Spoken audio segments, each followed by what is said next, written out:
There is a sacred moment, a metaphysical tipping point where the din of adversity abruptly dies down to give way to absolute clarity. This moment is not a simple lull, it is the cosmic ceasefire. For years, you walked under a stormy sky, facing headwinds and oppositions that seemed to regenerate with every step. You had become accustomed to the friction, to the fight, to this vigilance of every second that exhausts the muscles of the mind. But today, the source signed the decree of your peace. The universe, which seemed to test your resistance to the breaking point, withdraws its troops and lays down its weapons. The circumstances that harassed you disappear, the doors that resisted open without even being touched, and that constant pressure that was squeezing your diaphragm evaporates.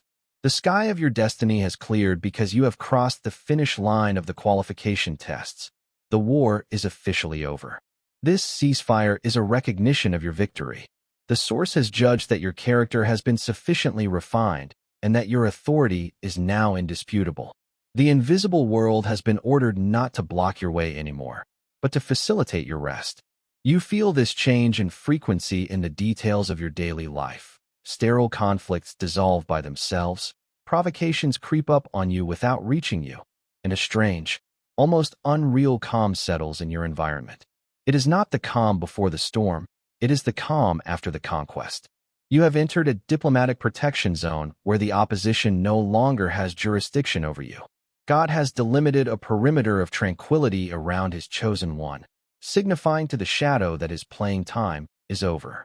The fight has done its work. It has produced the man you have become, and he no longer has any reason to exist. Accepting this ceasefire is your first test of victory. Your nervous system, accustomed to the stress of the struggle, is still looking for enemies in the silence, but there are no more. The source invites you to get off your war chariot and breathe the air of a land finally pacified. You no longer need to look anxiously at the horizon. The alignment is total. This rest is not a weakness. It is the supreme reward of the one who has stood firm to the end. The whole universe is holding its breath to let you recover, offering you this magnificent stasis where nothing more comes to clash with your will. You have earned the right to immobility. Savor this end of hostilities, because it marks the beginning of your reign in serenity. The struggle is behind you. Peace is in front of you. And for the first time, silence is no longer a void, but a throne. One of the most subtle tests after the conquest is that of immobility. After spending entire cycles climbing mountains, thwarting traps and forcing fate, your mind has programmed itself for survival and perpetual anticipation. But today, the source invites you to a radically different posture, that of occupying the throne. To sit on the throne of silence is to accept that the time of sweat has ended and that of presence has begun. It is to understand that your victory no longer needs to be defended by new skirmishes, because it is now an accomplished fact in the archives of heaven.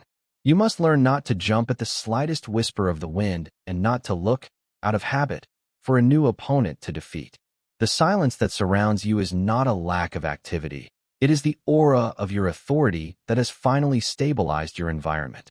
The throne of silence is the place where you realize that your mere existence is enough. God has removed you from the front line to place you in the command center, where we no longer act by reflex, but by radiation. Many elected officials fail at this stage because they feel guilty when they are not in a struggle, confusing restlessness with usefulness. However, it is in this sovereign foundation that you validate your mastery. By refusing to look for the next fight, you show the universe that you have complete confidence in the work accomplished. You are no longer a mercenary of fate running after another glory. You are the ruler of your own peace. The source uses this silence to recalibrate your senses, teaching you to savor the texture of the present moment without poisoning it with the anxieties of the future or the scars of the past. On this throne, you discover a new power, that of quiet observation. You watch things fall into place without your direct intervention. You see the blessings align by the simple weight of your merit. Learning to sit is leaving it to the source to manage the logistics of your kingdom while you recharge at the source of life. This silence is your royal mantle. It imposes respect on those who observe you and terrifies the shadows who have no hold on a being who is no longer afraid of anything. You have earned the right to do nothing, to say nothing, and to simply be. Your rest is the final seal of your victory. It proclaims to the world that the battle is over and that the king is finally at home, in the unshakable peace of his throne. The time has come to perform the most counterintuitive act of your journey. Let go of the guard. Since the beginning of your election, you have carried an invisible shield, an armature of distrust, strategy, and mental protection that allowed you to cross the war zones without being annihilated. Your psyche has become accustomed to carrying this weight, to scanning every face for betrayal and every opportunity to flush out a trap. But today, the source tells you, put it down. The shield has become a barrier between you and the peace you have conquered. By putting it on the ground, you do not make yourself vulnerable to the enemy. You make yourself accessible to grace. The war is over, and wearing armor in a palace of peace is an anachronism that tires your soul unnecessarily. This deposit is a total psychological release. It is the signal sent to your own cells that they can finally stop producing the adrenaline of fear. To put down the shield is to accept the revolutionary idea that you are now unassailable, not by your own efforts, but by divine decree. The source has surrounded your existence with a much stronger bulwark than your own precautions, its approval. You then discover the incredible luxury of no longer having to interpret the intentions of others, no longer having to lock your heart for fear of injury, and no longer having to anticipate low blows. This sudden lightness can give a feeling of dizziness, as if you were walking naked in a world that remains hostile to others. But for you, the hostility has been revoked. You learn to breathe fully, without that chest compression that accompanies alertness. Your mind, freed from the exhausting task of defense, can finally devote itself to creation, contemplation, and the pure joy of being alive. This liberation transforms your posture. Your shoulders lower, your gaze softens, and your voice loses that resonance of warrior command to regain the clarity of serenity. You are no longer a soldier on alert. You are an heir at rest. By putting down your shield, you show the world that your victory is so complete that you no longer even need to defend yourself. This is the ultimate act of faith, to believe that the peace that God has given you is capable of protecting itself.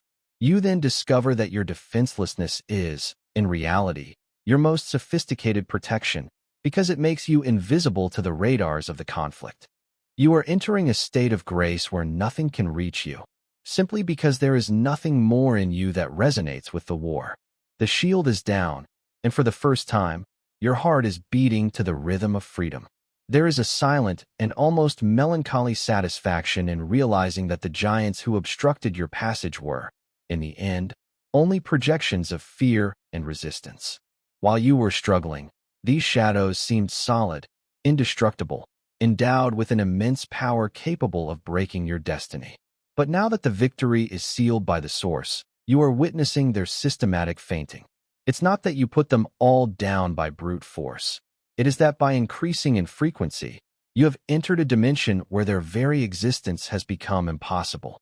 You look back and you realize that those who slandered you have lost their voice, that those who blocked your finances have been pushed aside, and that those who were plotting in the shadows have scattered like fallen leaves under a powerful wind. They no longer have any hold on you, because they have no real substance in the light of your mandate. This fainting is the ultimate proof that the fight was not against fleshly beings, but against illusions intended to test your perseverance. The source blew on these decorations of cardboard paste that you took for fortresses. You realize with disarming clarity that your enemies only existed by God's permission to forge your character, and that this permission has been revoked. You see them today as they are, tired extras, devoid of any real authority, unable to support your gaze or slow down your walk, even by a millimeter.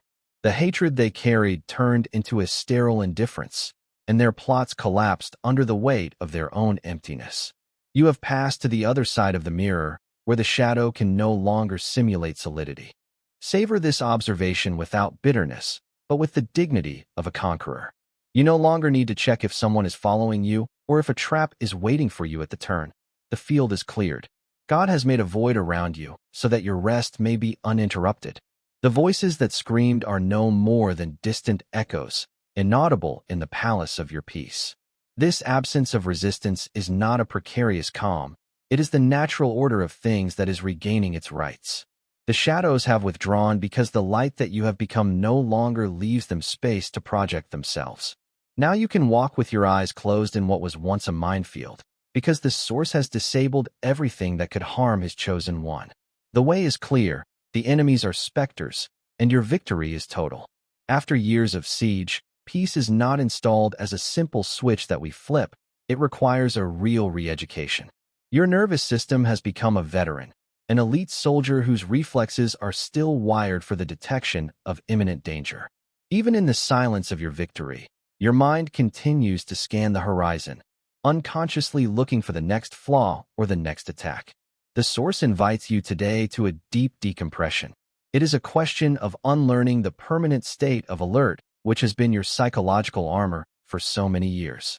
You must learn to no longer interpret silence as a suspicious emptiness, but as an offered fullness. It is a delicate process where you reteach your cells that adrenaline is no longer the fuel necessary for your survival, and that serenity is not a weakness, but the reward for your endurance. This rehabilitation is an inward journey. God finally allows you to release that vigilance that kept you energized, even while you were sleeping. You discover that you can now close your eyes without fear of being surprised, and speak without weighing every word to avoid a hostile interpretation. The source recalibrates your senses. Your hearing, once on the lookout for the sounds of war, opens up again to the murmurs of creation. Your vision, once focused on targets and obstacles, learns to contemplate beauty without a tactical ulterior motive. You get out of the reaction mode to enter the being mode. It's not a loss of strength, it's an optimization of your energy. By unlearning fear, you free up spaces of creativity and joy within yourself that had been requisitioned by the war effort. Learning to do nothing without feeling guilty is the peak of this rehabilitation. The chosen one often has the impression that if he stops, the world falls apart. But here you realize that it is the source that maintains order, and that your rest is part of its plan. You learn to savor the slowness, to appreciate the fluidity of the days without a fight, and to let your soul infuse in this hard-won peace. This transition is the passage from the existence of survival to the existence of sovereignty. You no longer flee, you no longer read. You simply live your victory. Each breath becomes an act of gratitude, and each moment of calmness another stone in the foundation of your new life. Re-education is underway. The warrior is fading away, and the man of peace is rising, ready to finally enjoy the legacy he has built. There is a form of sacred terror that only a being who has achieved total victory can inspire, that of absolute immobility. As long as you were in the hustle and bustle of the fight, your opponents could measure your strengths, analyze your trajectories, and try to anticipate your blows. But today, by choosing rest, you become an unsolvable riddle for those who still live in fear. Your lack of movement is perceived by the shadow as an incredible demonstration of power. For your enemies, your calmness is not passivity. It is the assurance of one who no longer needs to lift a finger for the universe to obey its decrees. By refusing to react to provocations, by sitting in imperial tranquility, you sow a psychological panic among those who expected to see you struggle. They wonder what invisible force protects you, so that you can afford such a luxury of rest in the middle of the ruins of their plots. The source uses your immobility as a high-level psychological weapon. Your rest is a message sent to the darkness. The ground has been conquered, authority has been established, and nothing you do matters anymore. This economy of movement is the privilege of the masters. Where the world is agitating, running, and screaming to exist, you are content to be. This density of presence, devoid of any aggressiveness, acts as a distorting mirror for your former opponents. They exhaust themselves hitting the void of your indifference, while your silence ends up consuming them from the inside. God has made your rest an iron bulwark. You don't fight a man who doesn't fight anymore, because he knows he's already won. Your immobility is the material proof that you have delegated the management of your battles to the throne, and nothing is more frightening for adversity than to face a void that God fills. Savor this privilege with the awareness of your rank. Don't confuse your calmness with laziness. It's a strategy of sovereignty. By staying still, You conserve vital energy that others waste in worry. You become a fixed point in a rotating universe, an anchor of certainty that stabilizes everything that enters your field of influence. The source shows you that your greatest strength did not lie in your brilliance, but in your current ability to remain imperturbable. Your rest is a provocation for chaos, because it proves that the divine order has triumphed through you. The enemy looks at your throne of silence and backs away, because he finally understands that the one who knows how to rest is the one who can never be defeated again. There is a spiritual law of positive inertia that is activated as soon as the fight ceases. It is the season of effortless harvesting. For years, you have been the one who plowed in the heat wave, the one who sowed in tears, and who protected each shoot against predators and bad weather. You have invested a colossal amount of energy so that nothing seems to be moving. But today, because you have accepted to rest, the source orders the earth of your destiny to restore to you everything that it has stored. You are entering a phase where opportunities, finances, and honors are no longer the result of a relentless pursuit, but the fruit of a natural maturation. What you once hunted is stalking you today. The blessings now fall into your hands like ripe fruits that a generous tree leaves choking just because the time has come. You no longer need to force the locks. The doors unlock by themselves in front of your mere presence.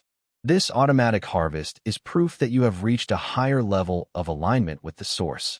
God shows you that the effort was only a stage of preparation, but that abundance is your natural state. You are witnessing a spectator of your own life, the resolution of problems that seemed insoluble a few months ago. Funds appear, contracts are signed, and influential allies show up without you having to make a single call. This is active rest. While your body and mind are recovering, your reputation and your past works are working for you in the world. The source has programmed your spiritual and material dividends to be paid precisely at the moment when you have decided to let go. You discover that the struggle sometimes prevented the harvest from arriving, and that it is your calm that now serves as an entry signal for prosperity. Savor this ease without guilt. Many elected officials feel uncomfortable when they don't sweat it to get a result, but the source reminds you that you have already paid the price in advance, in the lonely nights and the deserts of uncertainty. This fluidity is your deferred salary. You can now watch your garden bloom with the serenity of the owner who has finished his work. Every win, every easy victory is a caress from the divine to tell you, "Well done, faithful servant. Now let me take care of the rest." You are no longer the slave of your goals. You are the beneficiary. The harvest is here, abundant and spontaneous, confirming that your victory is so total that nature itself feels obliged to serve you. Rest and watch your attics fill up, because the time of sorrow is over and that of enjoyment has begun. The physical victory has been won, but your interior architecture still carries the echoes of the battle. While you were struggling, your mind recorded thousands of discordant frequencies, the cries of the opposition, the whistling of betrayals, and the incessant buzz of strategic anxiety. Even in the silence of your palate, these phantom sounds can still vibrate, creating a residual tension that prevents you from fully enjoying your rest. The source is now starting a radical frequency cleaning. It is a sound detoxification operation where God sweeps away the debris of your old struggles to restore the purity of your spiritual hearing. It is a question of purging the white noise of survival to give way to the subtle and harmonious melody of the conquered peace. You must no longer allow the interferences of the past to cloud the clarity of the present. This cleaning requires that you identify the frequencies that no longer belong to you. The source filters your mental field, eliminating the voices of those who are no longer there, but who continue to speak in your memories. It erases the frequency of the emergency, that feeling that something is wrong, that kept you under pressure. You feel a liberation at the level of your temples, a lightness in your inner listening. As the sounds of war fade, a new sound emerges, the frequency of the throne. It is a low, stable vibration, a background note that tells you that everything is in order. You learn again to listen to silence not as an absence of sound, but as a divine presence that envelopes you. Your mind becomes an acoustically perfect concert hall, where only the voice of wisdom and rest has the right to resonate. From now on, you become hermetic to external noises. The chaos of the world can continue to howl at your door.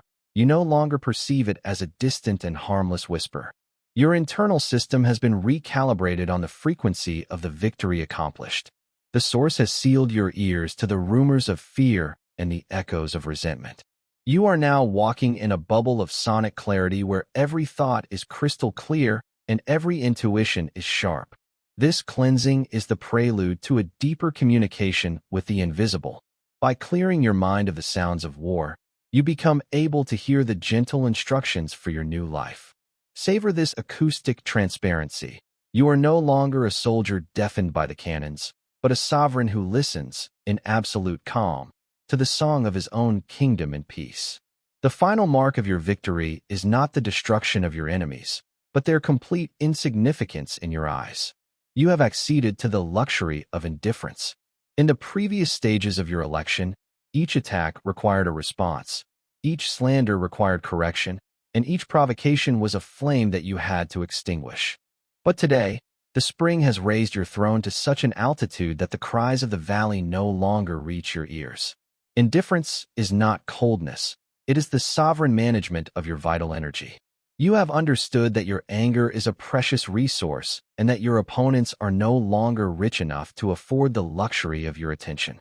By refusing to look at what is gesticulating below, you are taking away their only source of nourishment, your reaction. You have become a black hole for provocation. She approaches you, but she is absorbed in your calm without ever causing a stir. This posture is your most effective shield. The source has immunized your mind against the venoms of opinion. When voices are raised to criticize your rest or question your legitimacy, you no longer feel that visceral need to justify yourself or prove your worth. The lion does not turn around when the gnat buzzes.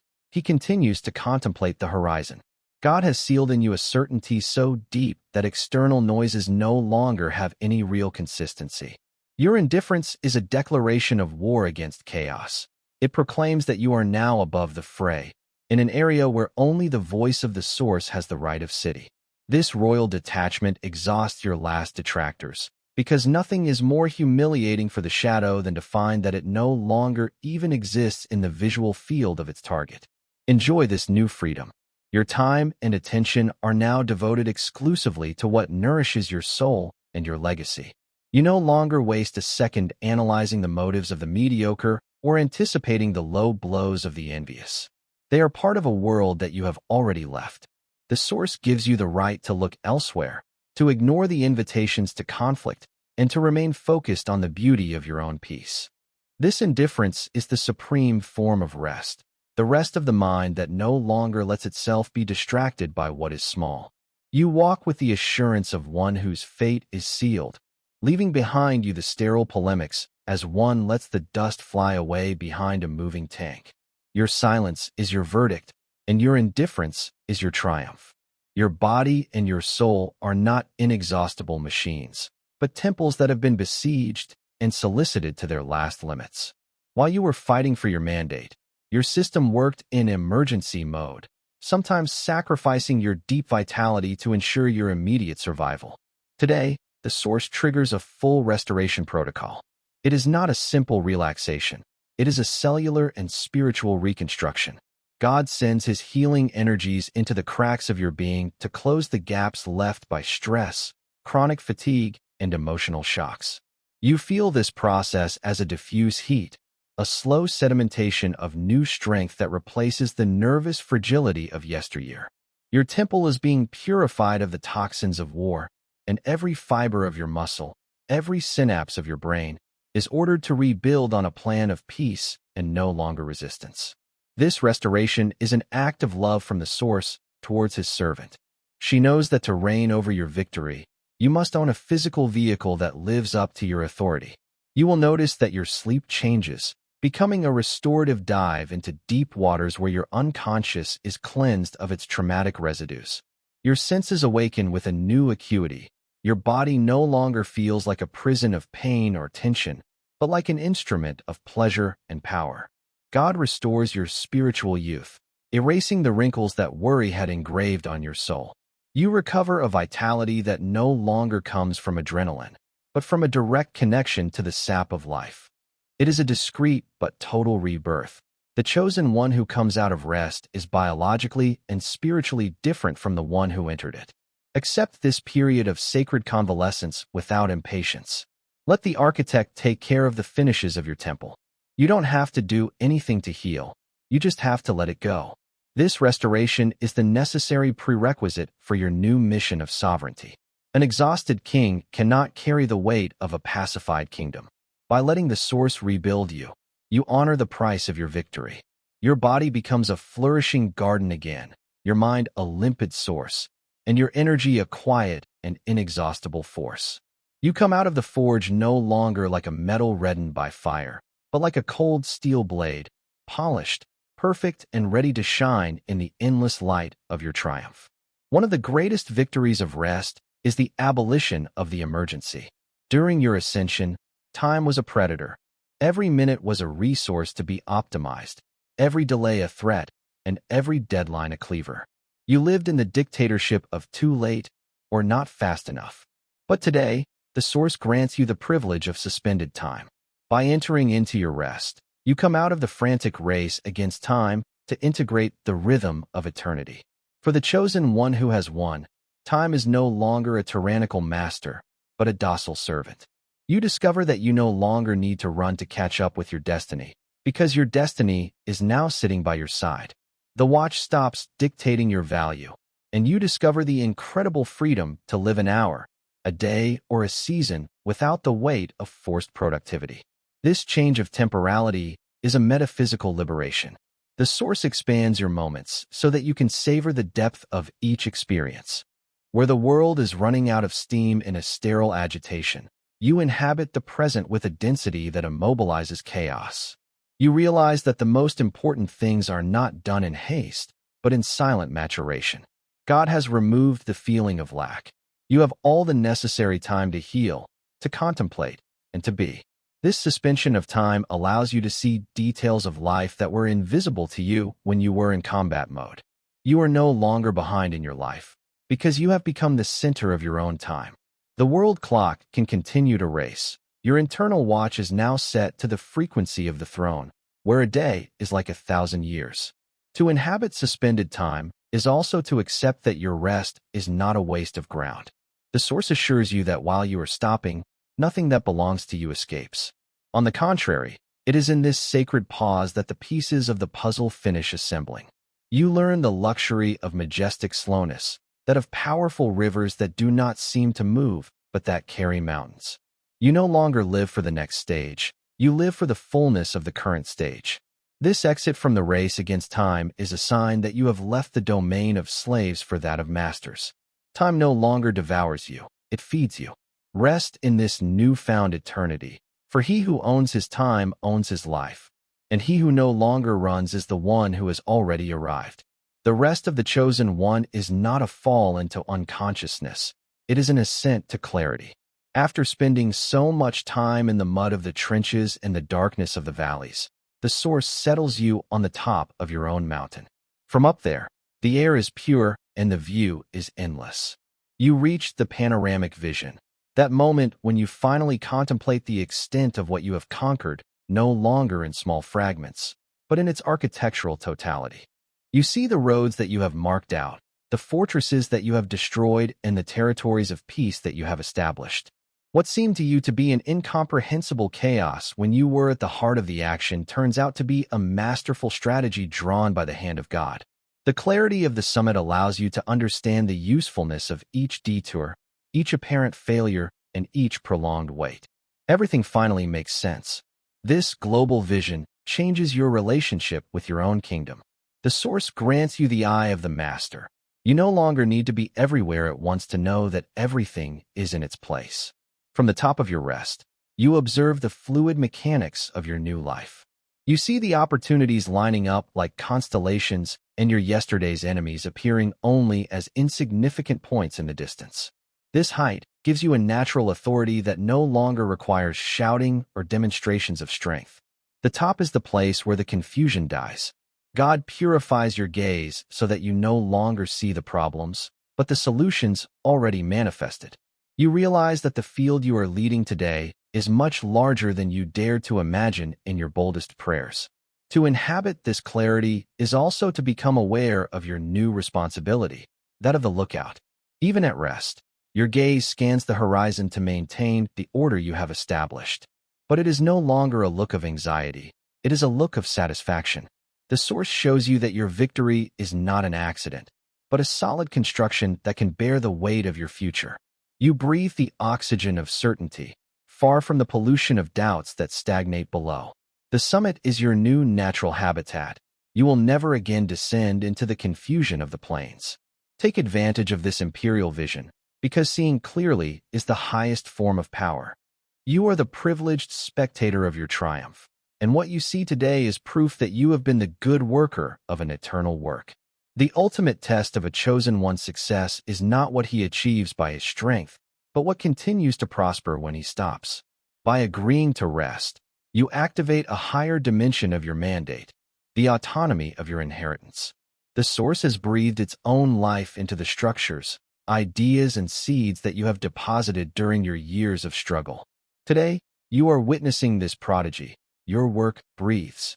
It has its own heartbeat, its own growth, and its own expansion force, regardless of your direct intervention. What you have built is no longer a burden that you have to carry at arm's length, but a living organism that supports and nourishes you in return. Your rest is the catalyst for this growth. It is because you let go that the energy of the source can circulate freely in your foundations to strengthen them. This breathing of the inheritance is the sign that you have built on the rock of eternity and not on the sand of the ego. God is showing you that your past efforts have created a self-sustaining victory ecosystem. Your words continue to resonate in the minds of those you have touched. Your past decisions generate present benefits, and your moral authority continues to order chaos, even when you remain silent. It is the rest of the master builder who sees his building stand firm against the winds, not because he supports it, but because he has designed it well.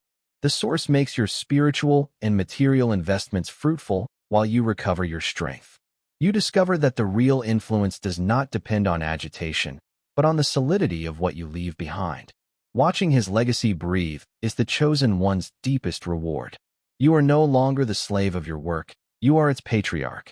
You see your projects branching out, your ideas turning into movements, and your resources multiplying by a divine arithmetic that defies all human logic.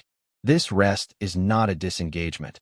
It is an act of supreme confidence in the quality of your work and in the fidelity of the source.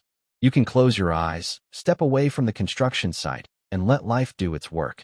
Everything you have planted is under the care of the architect, and nothing can stop the progress of what has been sealed by your blood and sweat. Your legacy is alive, it is powerful, and it is already preparing the ground for your future generations while you savor the peace of your triumph. In the tumult of the battle, your exchanges with the source were often made up of cries of distress, urgent requests, or battle reports. Your dialogue with the invisible was utilitarian, dictated by the need to survive and conquer. But today, in the silence of your rest, the nature of this relationship is radically transformed. You are entering into the communion without words. It is a state of grace where you no longer need to formulate requests, recite litanies, or seek explanations. In this sovereign calm, your spirit and the source vibrate on the same frequency.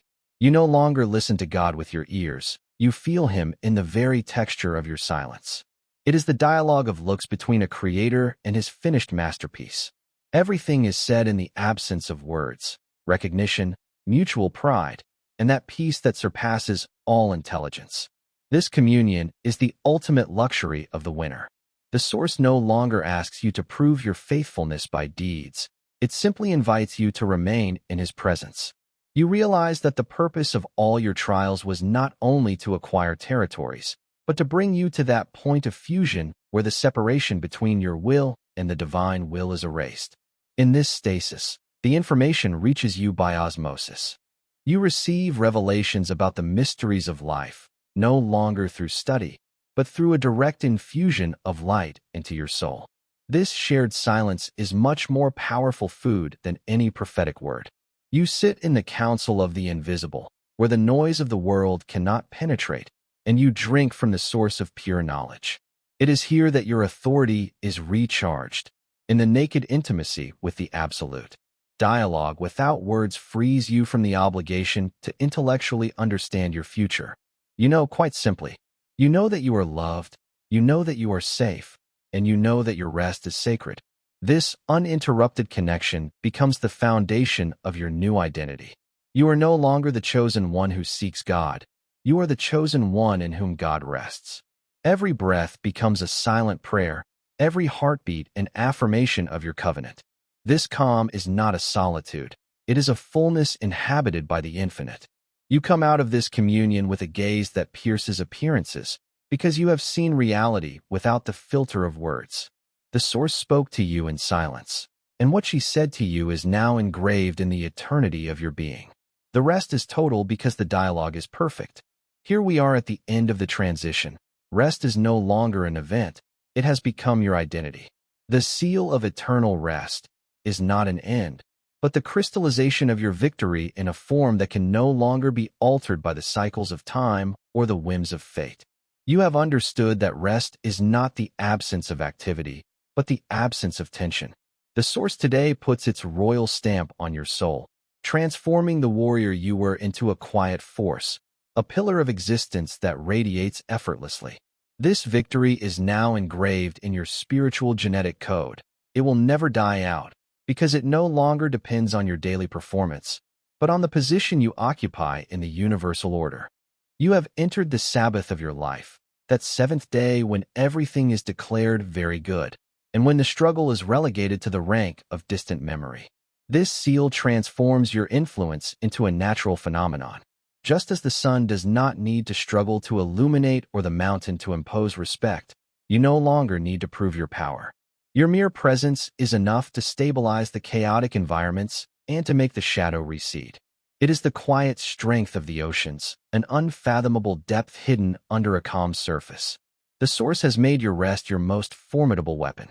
By remaining imperturbable, you become the anchor point for those who are still looking for their way.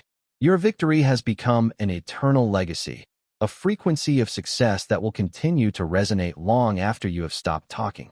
You have transcended the need to win, because you have become victory itself. By accepting this final seal, you close the chapter of duality and conflict.